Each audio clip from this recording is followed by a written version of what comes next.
Cervical radicular syndrome, or CRS, occurs when a herniated cervical disc compresses a nerve root. The immediate biological result is debilitating, radiating arm pain. For most patients, the clinical prognosis is actually quite favorable.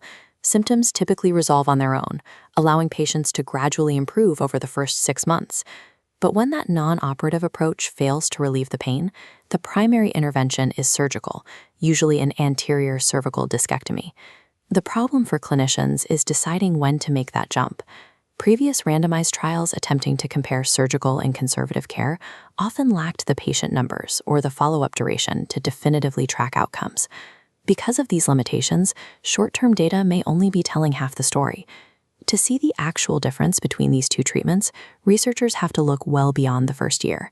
To solve this, researchers designed the CASNO trial. It is a multi-center observational cohort study that tracks 141 patients over a full 2-year horizon. The patient distribution broke down into 88 surgically treated individuals and 53 who were managed conservatively.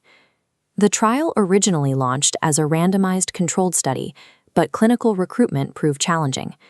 Researchers pivoted to an observational model to better reflect the real-world process of shared decision-making between doctors and patients. That shift to an observational model introduced a baseline imbalance. The patients who elected for surgery started out with significantly higher arm pain, a mean VAS score of 60.9 compared to 49.9 in the conservative group. To ensure a rigorous comparison despite this starting discrepancy, researchers ran the data through linear mixed effects models to adjust for the baseline disparities.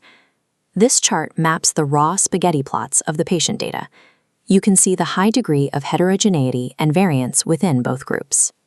Converting raw data into a line graph for arm pain reveals an initial steep recovery.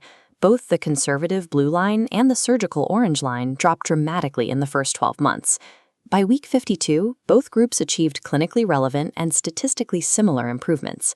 We see a parallel trend in functional recovery. The Neck Disability Index shows significant, comparable improvements for both groups across year 1. And this secondary graph tracking neck pain paints the exact same picture, a sharp, unified decline for both cohorts over the first 52 weeks. By the end of the first year, both paths lead to the same destination. Whether a patient chose the operating table or a conservative approach, the reported pain levels are completely indistinguishable. But the Casino trial tracked these patients for 104 weeks, and pivoting into year 2 reveals a very different clinical reality. Looking at the arm pain graph from week 52 to 104, the surgical line stays low and stable. The conservative line, however, begins a slight upward tick, a symptom rebound. This divergence creates a 12-millimeter gap, exceeding the clinical threshold for a minimal important difference. The most dramatic finding in this study, however, is the divergence in neck pain. On the neck pain graph, the conservative group experiences a sharp reversal in year 2, increasing by 16.3 points. The surgical group continues to improve. This trajectory creates a 19-millimeter gap in neck pain relief, a highly significant statistical difference. The data reveals that surgical intervention prevents the year 2 rebound effect that plagues conservatively managed patients.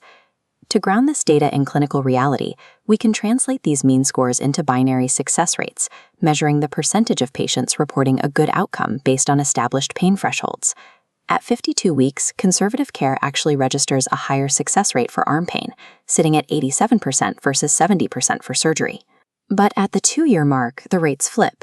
Surgery takes the lead at 74%, while conservative drops to 70%. The flip is even more pronounced when we look at neck pain. At 2 years, surgery achieves an 85% success rate, leaving conservative care behind at just 67%.